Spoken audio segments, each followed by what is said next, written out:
À mon tour, je remercie le professeur Hida et tous les membres du bureau de l'APF de m'avoir invité à cette session d'urgentologie, qui est devenue effectivement un classique quotidien au cours de chaque congrès d'amicale des pédiatres de Fès. Et donc, je remercie infiniment M. Hida.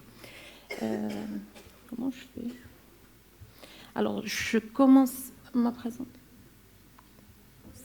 Comment je fais? Ça passe pas.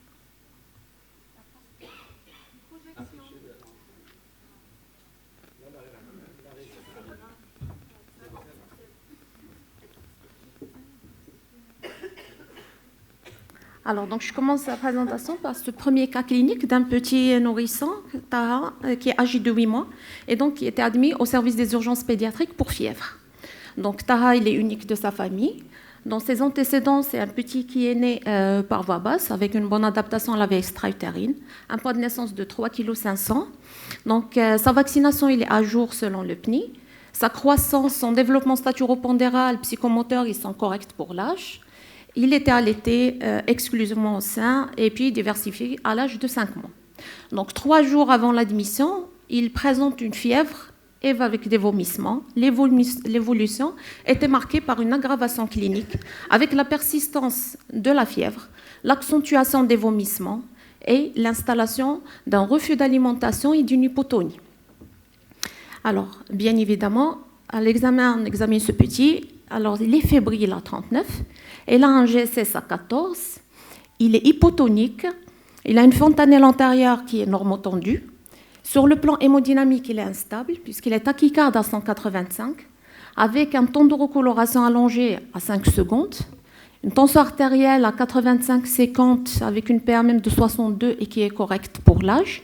Mais vous constatez sur la photo d'en bas qu'il a des marbrures diffuses et avec des extrémités froides. Donc, sur le plan respiratoire, il est eupnéique, une saturation correcte à l'air ambiant avec une auscultation normale et on ne note pas des signes de déshydratation. Alors, devant bien évidemment un petit à 8 mois avec un GSS à 14, fébrile, instable sur le plan hémodynamique, l'hospitalisation s'impose.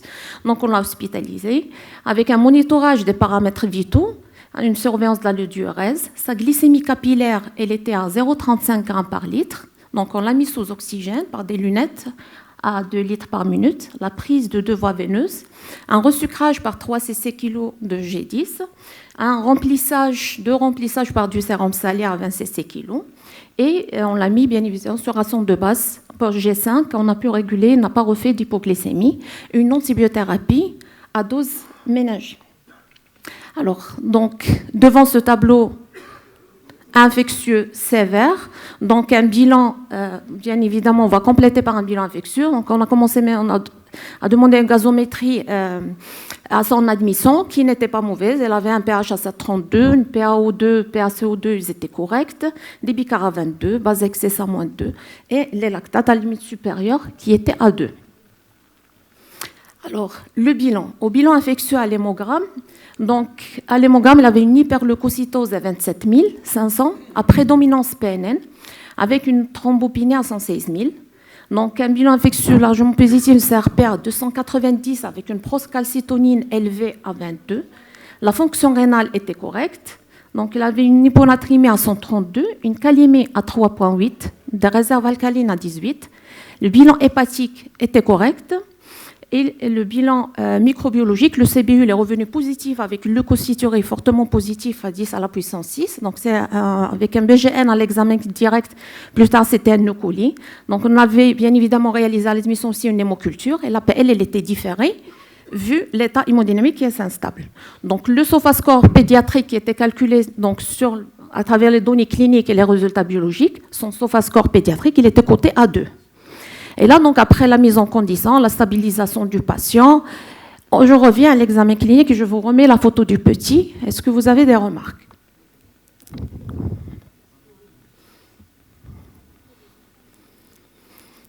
Il est âgé de 8 mois.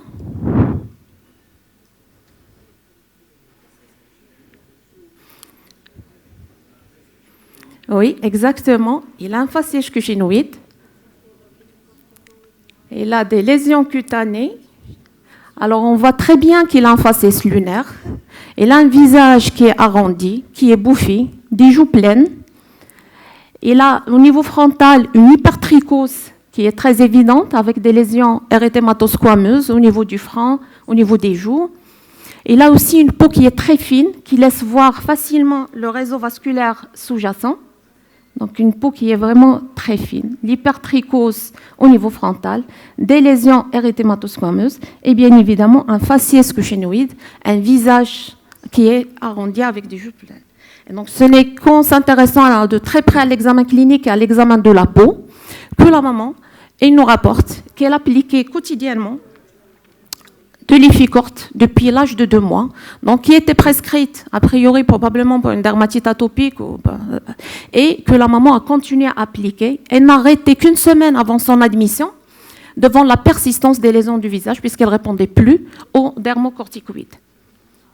Alors on sait très bien dans la classification des dermocorticoïdes que l'Ificorte, donc il est classé, c'est un dermocorticoïde de classe forte. Donc, on avait devant cet aspect l'état sepsis et devant ces données cliniques, devant l'hypoglycémie initiale, c'est vrai qu'il avait aussi une petite hyponatrémie à 132. Donc, on avait réalisé un bilan sanguin le lendemain, donc à 8 heures avant même l'administration de l'hydrocortisone. Donc, la cortisolémie il était basse, la CTH il était basse.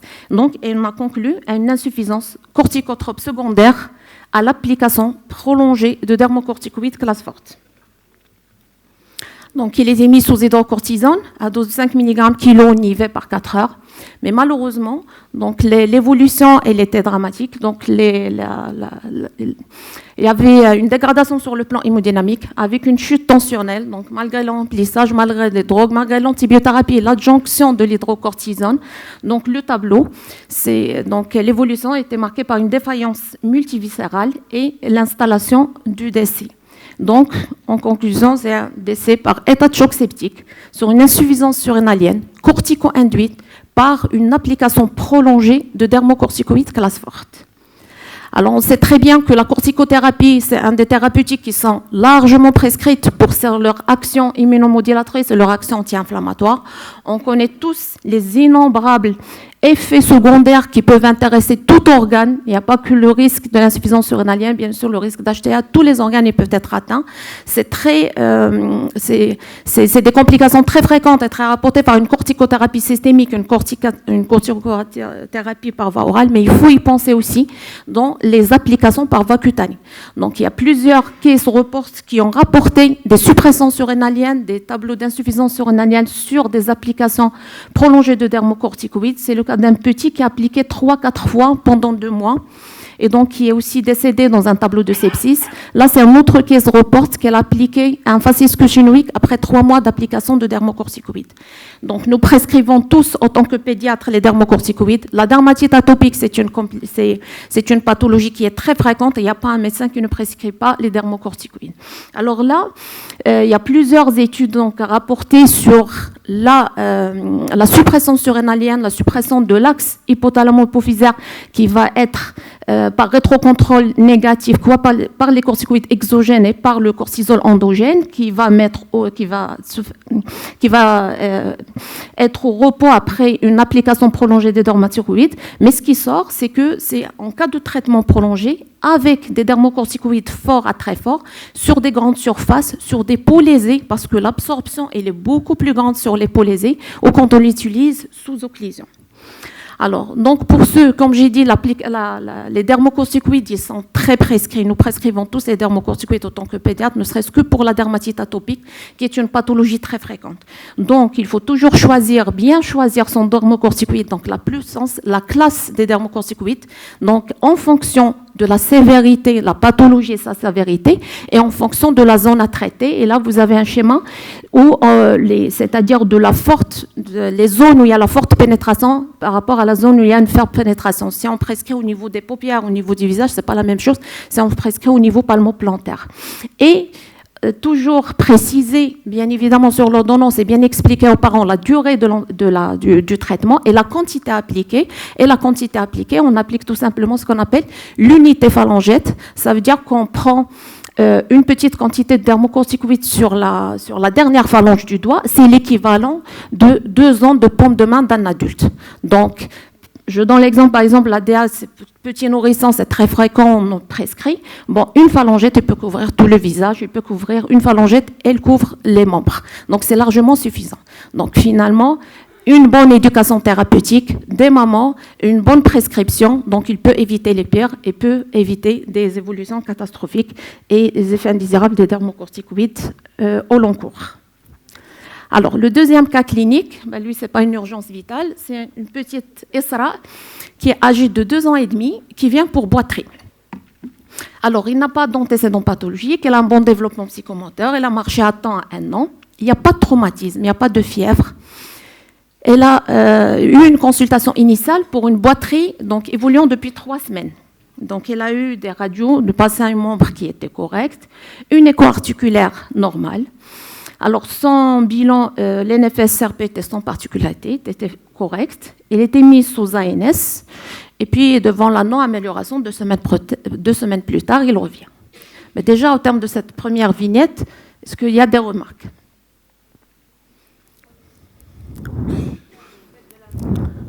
Le fait de la mettre effectivement sous ANS, alors que c'est une petite de 2 ans et demi, et c'est une boiterie quand même de 3 semaines. On est quand même, ce n'est plus dans les boiteries aiguës, subaiguës, on est dans la chronicité 3 semaines. Même le diagnostic, la mettre sous ANS, est-ce que c'était le diagnostic d'une synovite aiguë de la hanche, qu'il faut prendre avec précaution de sa tranche d'âge? Bon. Donc, il revient aux urgences. Bien évidemment, nous, quand on entend boiterie, il y a 3 obsessions pour tout praticien. Attention aux urgences infectieuses, les arthrites, les ostéomyélites. Attention à la pathologie maligne, les tumeurs osseuses et surtout les leucémies. Et bien évidemment, de manière globale, c'est-à-dire les trucs dont il faut y penser, chez le grand enfant, il y a des urgences aussi orthopédiques. Donc, la boiterie, c'est pas un symptôme qui est assez rare, c'est un symptôme relativement fréquent et c'est un symptôme qui est à cheval entre nous et les chirurgiens pédiatres. Donc, des fois, ils sont vus par les pédiatres en premier, des fois, c'est les chirurgiens en premier. Donc, l'avis du chirurgien pédiatre, elle est primordiale dans cette histoire, dans ce symptôme qui est la boiterie. Bien évidemment, il faut faire la part en ce qui est aigu, ce qui est chronique, est-ce qu'elle est douloureuse ou pas douloureuse. C'est vrai que l'âge, des fois, c'est très difficile. À moins de 3 ans, les enfants, ils sont pas très coopérants. Faire la part à l'examen clinique, est-ce que on est sur une boiterie d'esquive où le patient il évite l'appui douloureux ou une boiterie d'équilibration, une boiterie de trait des lambeaux qui peut être d'origine articulaire, neurologique, pas une marche spastique par exemple des paralysies cérébrales ou une pathologie musculaire, donc une boiterie dans le cadre des myopathies. Alors là, c'est juste que, bien évidemment, comme j'ai dit, la clinique et l'âge, ils sont très importants pour guider les étiologies, guider les examens complémentaires, guider aussi la vie. Est-ce que c'est un patient qu'on va adresser pour un avis chez le chirurgien ou qu'on va gérer nous-mêmes? Et pour éviter l'errance diagnostique et ne pas passer à côté de certaines pathologies. Alors là, de manière globale, les étiologies, bien évidemment. Alors la tranche d'âge moins, notre petit, il est âgé de 2 ans et demi, c'est plus tout ce qui est fracture, tout ce qui est infection. Donc, même le rhume de la hanche, en général, c'est à partir de 3 ans. Il faut prendre avec précaution ce diagnostic avant 3 ans.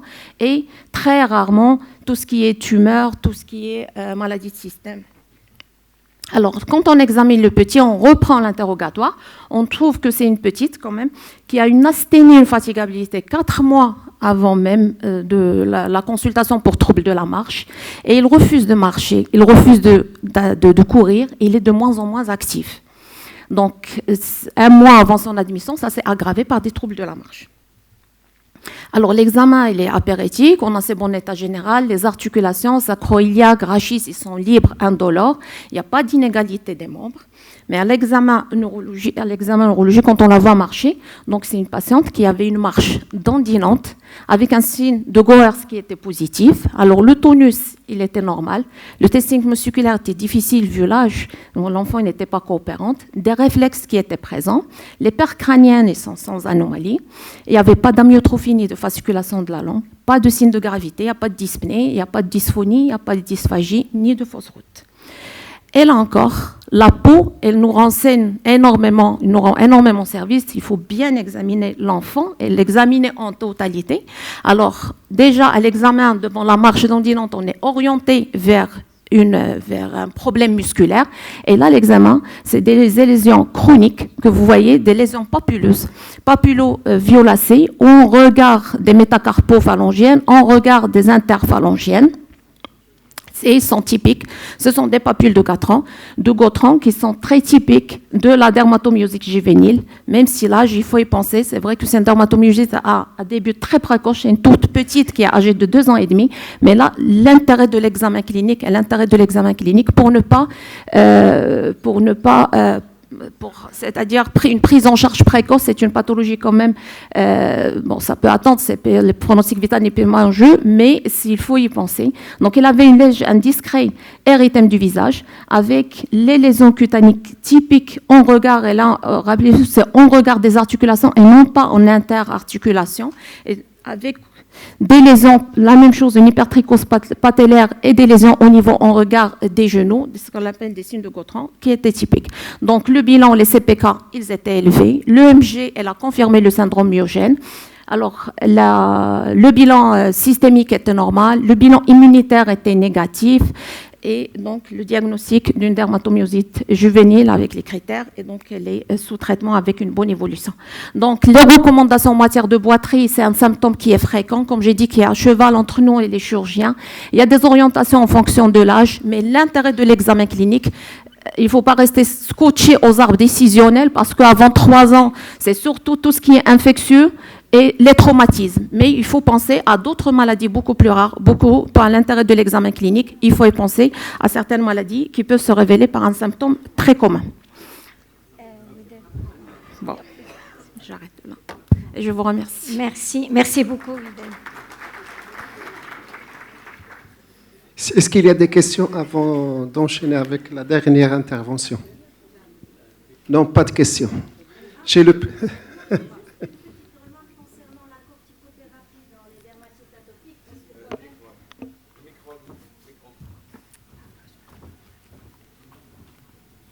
Pour les dermatites atopiques, je pense que Dr Mahé, qui était là, il n'arrêtait pas de dire qu'il faut au contraire bombarder cet enfant par des corticoïdes, qu'il ne faut pas avoir peur des corticoïdes et même donner les fortes classes. Et moi, d'après ce que je connais, donc il faut au moins 30 tubes pour atteindre vraiment l'atteinte, c'est ça, c'est 30 tubes de Deficort à forte dose pour atteindre. Parce qu'ici aussi, on a le choc septique, et par définition, le choc septique aussi, il donne une insuffisance surrénalienne aiguë. Donc on a souvent ça. Oui, mais là, le faciès quand même cushionoïde, et là, cette obésité facio-tronculaire, la cortisolémie et la CTH, les deux, ils étaient effondrés. Donc on avait tout en faveur quand même d'une suppression surrénalienne suite à dermacorticoïde. Mais elle appliquée pendant 6 mois. Depuis l'âge de 2 mois jusqu'à 8 mois. Je dis pas qu'il faut limiter la prescription des corticoïdes. Au contraire, il faut prescrire en matière de dermatite atopique, il faut avoir la main facile, il faut maîtriser l'inflammation, mais l'éducation thérapeutique, il faut bien évidemment que ça soit bien orienté, avec une durée bien précise et une quantité bien précise. Je dis pas qu'on limite, au contraire, c'est le seul moyen pour traiter la poussée inflammatoire et il faut les prescrire. Oui. Même la petite phalange, je pense que personne ne le fait. Vraiment, on traite. Voilà, la quantité, merci, effectivement, prête à confusion. Merci, je vous en prie. Oui, Question pour professeur Haj Khalifa. Madame Koujman, pour l'observation que vous avez présentée, ce n'est pas uniquement un trouble de la marche. Non, il y a comme des lésions cutanées. On a l'impression que vous passez d'une patiente à une autre. Il y a des lésions cutanées qui sont quand même préoccupantes, évidentes, au moins qu'on la présentation. Et oui, ce n'est pas uniquement un trouble de marche. Il y a des lésions cutanées qui sont... Eh bien, on n'a pas vu au début. Combien de temps après? Merci, professeur Haj Khalifa.